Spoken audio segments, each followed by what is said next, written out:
Olá, tudo bem? Vamos bater um papo aqui hoje. Lembrando que sempre que a gente publica um vídeo, a gente está tentando abordar temas atualizados do nosso cotidiano e a gente escolheu, porque a gente acha que é muito oportuno, fazer com que esses temas sejam analisados através da Bíblia, que a gente crê ser a palavra de Deus. E o tema de hoje é quando a gente vai falar de algo que acontece com qualquer ser humano. Quando os mares revoltos e os ventos fortes da vida sopram sobre a nossa vida e quando isso bate um medo enorme dentro de nós. É sobre esse tema que a gente quer abordar aqui. E olha, você está assistindo esse vídeo, se você gosta do vídeo ou tem gostado, clica aí no canal do YouTube, se inscreve e marca no sininho toda vez que a gente publicar um novo vídeo, ele vai para você automaticamente e nos ajude a distribuir para a sua rede social. Falar dos ventos fortes que batem sobre a vida ou de um mar revolto é algo que nós estamos falando sobre a nossa experiência como sobrevivência humana. E não precisa a gente imaginar que vai conseguir fazer com que a gente consiga fazer com toda a precaução e proteger a nossa vida. A gente pode fazer um plano de seguro, a gente pode fazer a melhor caminhada na nossa vida, a gente pode se estruturar, mas sempre a vida poderá nos trazer uma surpresa, algo que não foi possível ser planejado, medido e vem como algo tremendo batendo sobre nós. E a Bíblia tem uma experiência que ela mostra uma realidade concreta, vivida pelos discípulos, e Jesus estava junto com eles, mas que nos faz refletir sobre esse tema. Eles tinham caminhado em terra firme durante um bom tempo, e Jesus falando do amor de Deus para as pessoas, socorrendo os necessitados, libertando os cativos, e aí ele resolve ir para o outro lado do mar da Galileia. E para fazer esta viagem, ele chama os discípulos, tem a necessidade de entrar num barco e vão até o outro local. Pelo que o texto nos fala lá nos evangelhos, estava tudo normal, o tempo era bom, o mar da Galileia estava com as águas tranquilas e eles foram então fazendo com que a viagem pudesse acontecer. Só que quando eles já estão no meio do percurso, muda toda a história. O tempo se transforma. Os fortes ventos começam a bater sobre as águas e vêm ondas imensas, eles começam a balançar e já percebem pela experiência que em pouco tempo eles iriam naufragar. E acontece que naquele momento Jesus estava dormindo e eles estavam acordados e já passando por aquela tensão.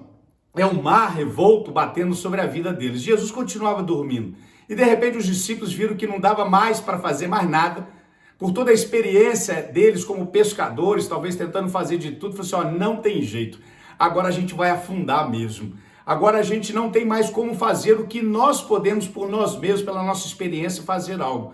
E eles foram lá correr para chamar a Jesus com medo e pedindo socorro. Olha, a gente passa por essas coisas assim. Você pode até falar assim, mas eu nunca vou entrar no mar que eu tenho medo mesmo. Eu nunca vou entrar num avião porque eu tenho medo mesmo. Mas a gente está viajando por uma circunstância da vida.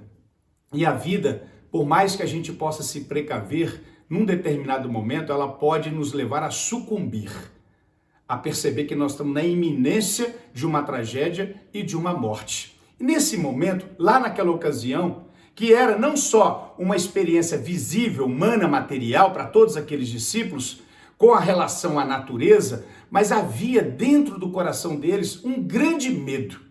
E quando entra essa questão, deixou de ser algo simplesmente sobre a possibilidade humana, porque o medo ele bate no nosso íntimo. O medo bate na nossa condição de conseguir manter a segurança e de ter a capacidade de nos tornar firmes, vivos. E isso pode estar acontecendo com qualquer um de nós. E os discípulos, naquele momento, por conhecer Jesus, eles foram lá e sacudiram Jesus e falaram, Jesus, nós vamos morrer, nós estamos com medo, porque o mar está revolto. E Jesus, antes de qualquer coisa, quando ele é desperto pelos discípulos, e lá o texto do evangelista Lucas, no capítulo 8, ele fala exatamente assim, que Jesus, na mesma hora, ele deu um grito com o vento e ele deu um grito com o mar, para que ele se acalmasse. E imediatamente tudo voltou à calmaria. E eles ficaram perplexos, porque eles estavam começando a conhecer mais ainda Jesus, que era o início de uma jornada deles conhecerem Jesus, e eles indagam para si mesmos, quem é esse homem que tem o poder de acalmar os mares e os ventos e lhe obedecem. Quem é este homem? É claro que depois eles passam a compreender que aquele era o próprio Deus. Nós temos uma facilidade. Nós já conhecemos esse Deus. Já sabemos o poder de Jesus, não apenas pelos milagres que ele realizou e continua fazendo, mas acima de tudo pelo poder dele, que por si mesmo ele venceu a morte, ele ressuscitou.